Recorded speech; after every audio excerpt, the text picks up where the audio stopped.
are these people? I could have done a whole story about this, and I have 3 slides about it because I think there's a ton there.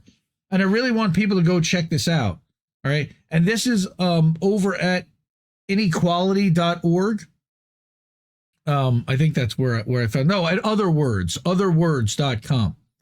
Sarah Anderson, the big rip. This is about low wage corporations, the 100 largest corporations that pay low wages, minimum wage stuff, spent $500 billion inflating CEO pay. How? With stock buybacks. We've talked about stock buybacks before and how parasitic they are, but this kind of money, again, $500 million over here in 30 years. And this is, again, I looked at this. This is since 2020, in the last 5 years. This research is. All right. So why are low wage workers better paid? It's not because employers don't have cash. It's because profitable corporations spend that money on their stock prices and CEOs instead. And you can see some numbers about that. All right. Lowe's ranks as an extreme example, but pumping up CEO pay at the expense of workers and long-term investment is actually the norm among America's low-wage leading corporations.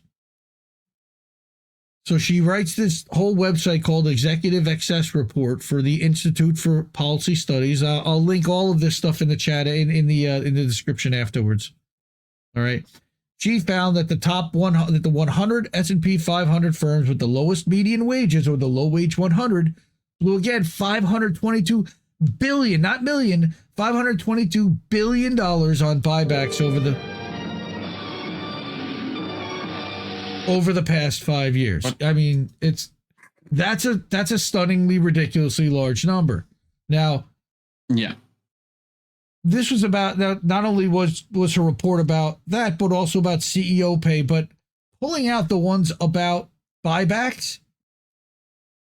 All right. Again, the company spent $42 billion, Lowe's, all right, just on buying back its own shares, which just inflates their own stock price and helps their shareholders and doesn't do anything to reinvest the money in the company, which is what that money, billions of dollars, is designed, and they've been gouging and pulling out of their employees' pockets anyway, plus the profits they've made from the goods that they've sold, which is very minimal.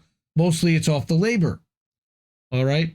So Marvin Ellison, $18 million, which still, compared to a $42 billion buyback, that seems like a pretty good deal, I guess, but it's a bad deal for everybody else.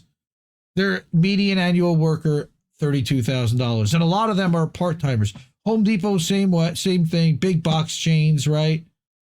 All right. So, but the CEO one is insane. It went from 603 to 1 down to 538 to 1.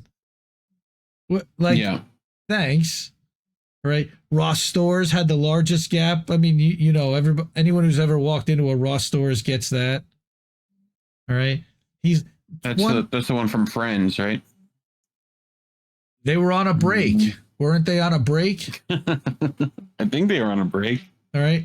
2,100 times as much as the $8,600 pay that went to her median compensated employee, a part-time associate. Wow. Oh, good old John Donahoe. Yep. Good old Donahoe. Donahoe. All right.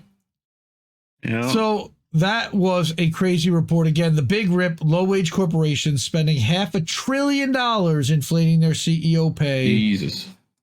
Because they're manipulating their stock price by artificially buying it back. And by the way, it used to be illegal until the 80s to do this entirely.